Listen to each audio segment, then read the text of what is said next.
Once again, here's Matt. All right, Natalie, thanks. From the battle over immigration to a White House staff shuffle, it's been a pretty busy week in Washington politics, and those issues, of course, were battled out over the airwaves. Al Franken is host of the Al Franken Show on Air America Radio, celebrating a second anniversary today, so congratulations. And Michael Smerconish is a radio talk show host at Philadelphia station WPHT and author of Muzzled, From T-Ball to Terrorism, True Stories that Should Be Fiction. It comes out today, so congratulations to both of you. Nice to have you here. Good to be here. Al, let's start with you. Let's talk about immigration legislation, deep division in the country, protests all over the place, division within the parties over this. I don't want to battle out the specifics of what should happen at the border, but I do want to ask you what you think the political fallout from this is going to be and how it's going to affect the midterm elections.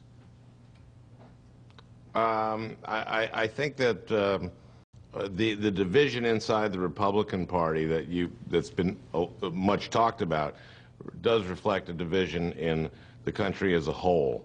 And I'm not sure how this is going to play out in the midterms.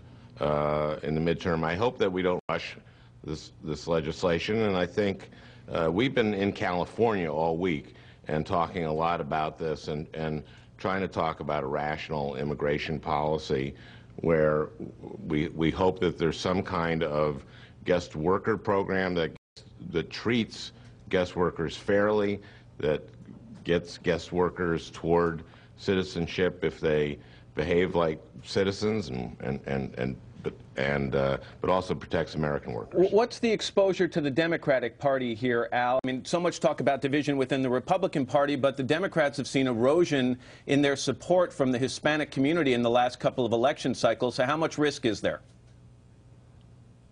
Well, actually, I think that is the political aspect that a lot of people focus on, which is this sort of draconian legislation that was passed in the House.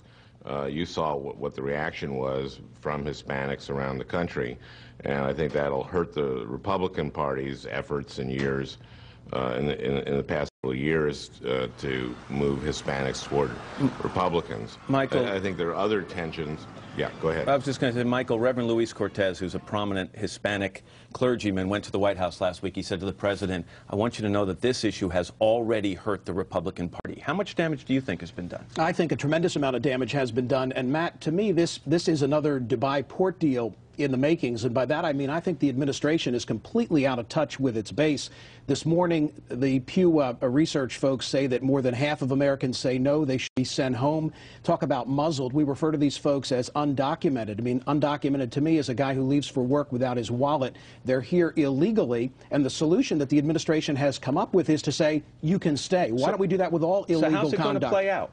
I think it's going to play out terribly for the administration because I believe that the Republican base wants no part of whatever you want to call it, a guest program, amnesty, or just waving the white flag and saying you can stay. What I'm concerned about is the linkage between border control and what we're going to do with the 11 or 12 million. I think what we should do is close the porous borders now and then address what we're going to do with the 11 or 12 million folks. Al, there was a mini shakeup at the White House this week. Andy Card, 5.5 years as chief of staff, out. Was he shown the door? And if so, is change good?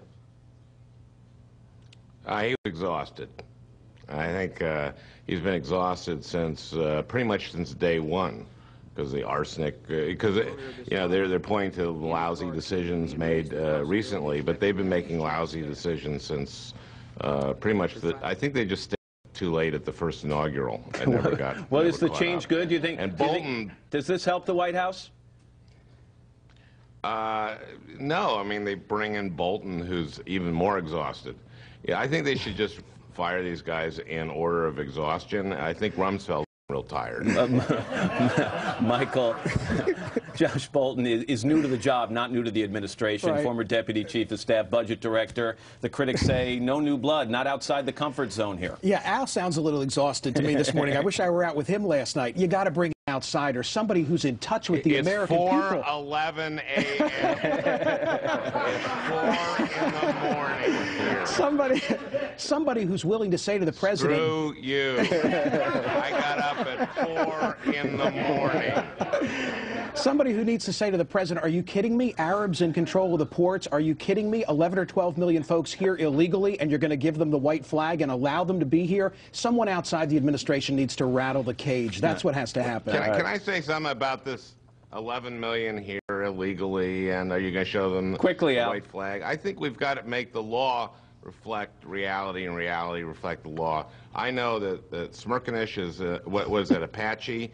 I'm, I'm Ojibwe. My name, Franken, means yells at fox in Ojibwe.